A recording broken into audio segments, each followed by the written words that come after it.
निदेशक doctor professor Ajay Singh, उपनिदेशक प्रशासन अरुण कुमार सिंह और मीडिया सेल के चेयरपर्सन डॉक्टर आराधना सिंह ने एम्स गोरखपुर की उपलब्धियों की मंगलवार को प्रेस कॉन्फ्रेंस में जानकारी दी। कॉन्फ्रेंस में बताया गया कि मरीजों की बढ़ती संख्या को देखते हुए रेस्ट हाउस और कई सुपर स्पेशलिटी विभागों का शुभारंभ हो चुका है। जुलाई 2023 से संस्थान में पोस्ट ग्रेजुएट कोर्स शुरू किए गए हैं। अब तक कुल 96 छात्रों ने जुलाई 2023, जनवरी 2024 और जुलाई 2024 बैच इनमें नामांकन किया गया है। जनवरी 2024 से super speciality course pain medicine, neonatology और pulmonary critical care and sleep medicine में शुरू किए गए हैं। INISS के माध्यम से 3 उम्मीदवारों का नामांकन हुआ है। ब्लड बैंक 3 मार्च 2024 से और डायलिसिस केंद्र PPP मॉडल के तहत 3 मार्च 2024 से क्रियाशील है। अब तक 3811 डायलिसिस प्रक्रियाएं पूरी की जा चुकी हैं। प्रधानमंत्री जन औषधि केंद्र की स्थापना की जा चुकी है।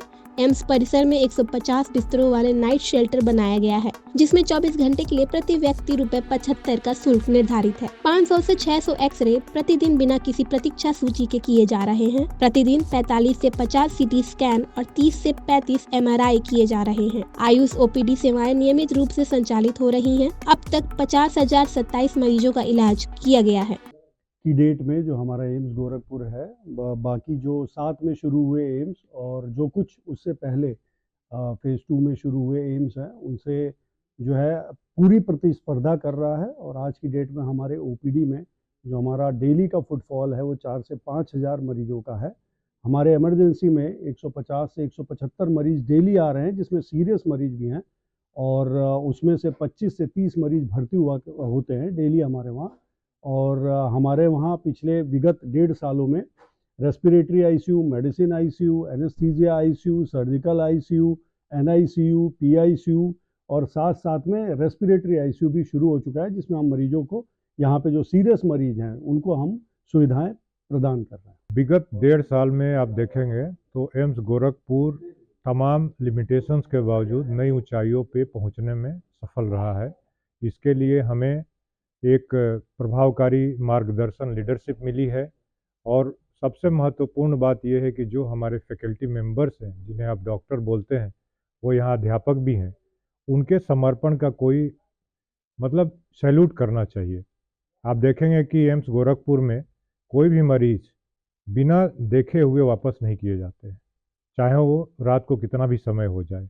और इसमें हमारे कार्यकारी निदेशक का जो मार्गदर्शन है, उनके मार्गदर्शन में ये चीज़ें हम लोग फलीभूत कर सकें। महिलाओं की जहाँ तक बीमारियों की बात करें तो महिलाओं के हमारे समाज में सर्वाइकल कैंसर सबसे ऊपर आता है। सर्वाइकल कैंसर का बहुत प्रयास किया जा रहा है हमारे सरकार के स्तर पे, WHO के स्तर पे, कि इसको कंटेन किया जाए। इसके लिए बहुत सारी स्क्रीनिंग प्रोसीजर्स हैं और महिलाओं को अवेयर किया जाता है कि आप कम से कम अपने लाइफ टाइम में 2 बार सर्विक्स के कैंसर का यानी बच्चेदानी के मुंह के कैंसर का स्क्रीनिंग जरूर करा लें, जो कि 10 साल के बाद कैंसर होगा उसका पता जिससे आपको आज ही चल जाएगा।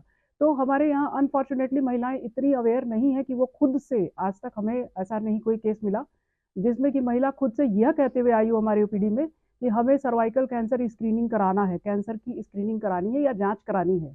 हम लोग क्या करते हैं, जो भी मरीज हमारे पास आते हैं, किसी भी कारण से आती हों, उनको हम अपॉर्चुनिटी लेते हैं और अपॉर्चुनिटी लेके उनके बीमारी का इलाज के साथ साथ कैंसर का भी स्क्रीनिंग कर लेते हैं। उनको समझाते हैं कि ये स्क्रीनिंग आपके लिए बहुत ज़रूरी है और आगे आपको कैंसर होगा ये आपको आज बता देगा, जो 10 साल के बाद होने वाला है।